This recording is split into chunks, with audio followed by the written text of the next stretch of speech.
जय श्री कृष्ण। तत्रैव सति कर्तारमात्मानं केवलं तु यः पश्यत्यकृतबुद्धित्वान्न स पश्यति दुर्मतिः। अध्याय 18 श्लोक 16। व्याख्या। तत्रैवं सति पश्यति दुर्मतिः।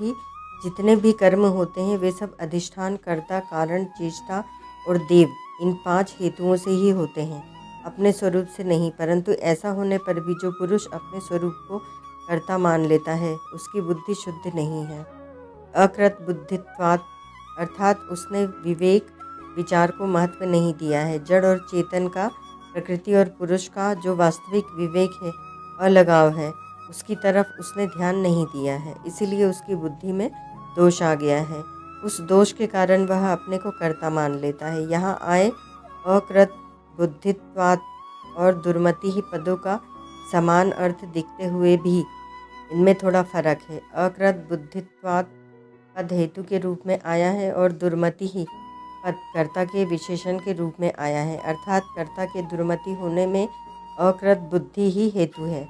तात्पर्य है कि बुद्धि को शुद्ध करने से अर्थात बुद्धि में विवेक जागृत न करने से ही वह दुर्मति है। अगर वह विवेक को जागृत करता तो वह दुर्मति नहीं रहता। केवल शुद्ध आत्मा कुछ नहीं करता, न करोति न लिप्यते। गीता 13:31। परंतु तादात्म्य के कारण मैं नहीं करता हूँ ऐसा बोध नहीं होता।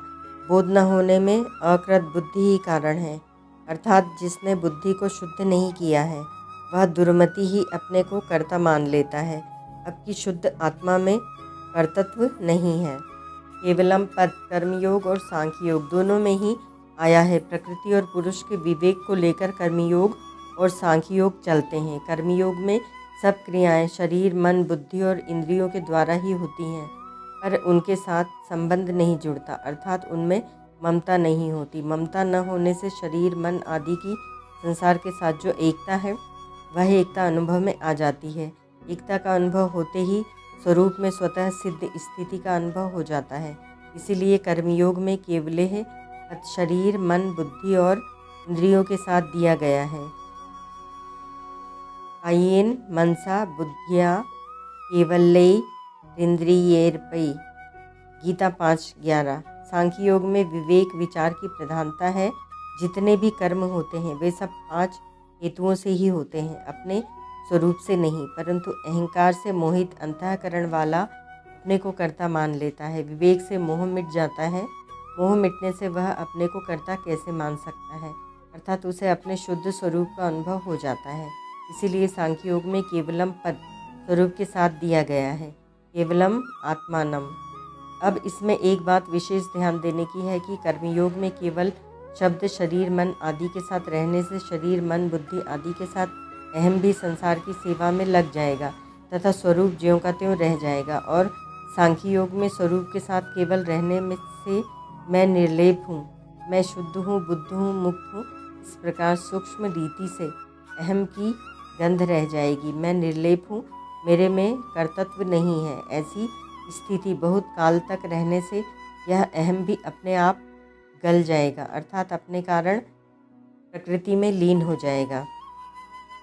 परिशिष्ट भाव सब कारकों में कर्ता मुख्य है। कर्ता में चेतन की झलक आती है, अन्य कारकों में नहीं। वास्तव में कर्ता नाम चेतन का नहीं है, यह माना हुआ कर्ता है।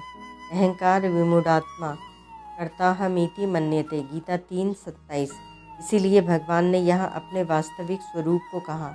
मानने वाले की निंदा की है कि उसकी बुद्धि शुद्ध नहीं है, वह दुर्मति है, कारण कि स्वरूप में कर्तृत्व और भोक्तृत्व दोनों ही नहीं है। शरीरस्थोपि कौन्तेय न करोति न लिप्यते। गीता 13:31। मूल में ये नहीं है, तभी इनका त्याग होता है। ये कर्तृत्व भोक्तृत्व न भगवान के बनाए हुए हैं न प्रकृति के, प्रत्युत जीव के बनाए हुए हैं। वास्तव में कर्ता कोई नहीं है, न तो चेतन करता है न जड़ करता है। अगर कर्ता मानना ही पड़े तो वह जड़ में ही माना जाएगा।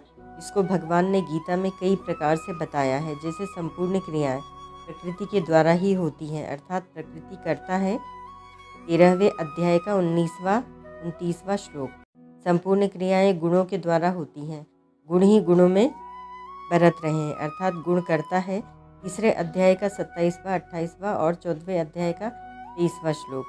इंद्रियां ही इंद्रियों के विषय में बरत रही हैं, अर्थात इंद्रियां करता है।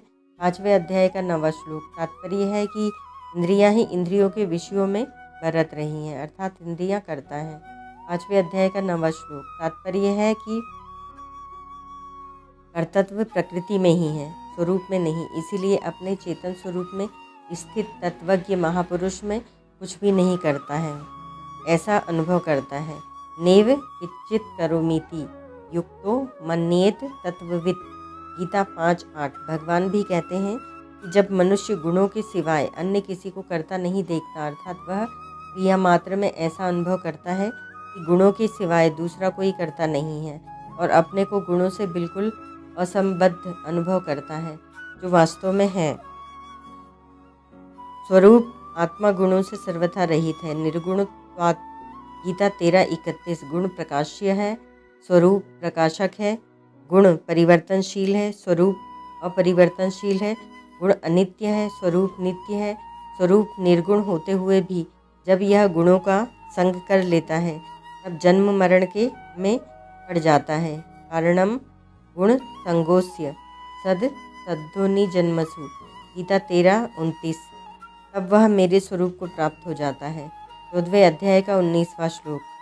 साधक खाने पीने सोने जागने आदि लौकिक क्रियाओं को तो विचार द्वारा प्रकृति में होने की सुगमता से मान सकता है, पर वह जब ध्यान समाधि आदि परमार्थिक क्रियाओं को अपने द्वारा होने वाली तथा अपने लिए मानता है, तो यह वास्तव में साधक के लिए बाधक है। कारण कि ज्ञान योग की दृष्टि से क्रिया चाहे ऊंची से ऊंची हो अथवा नीची से नीची है, वह एक जाति की प्राकृत ही।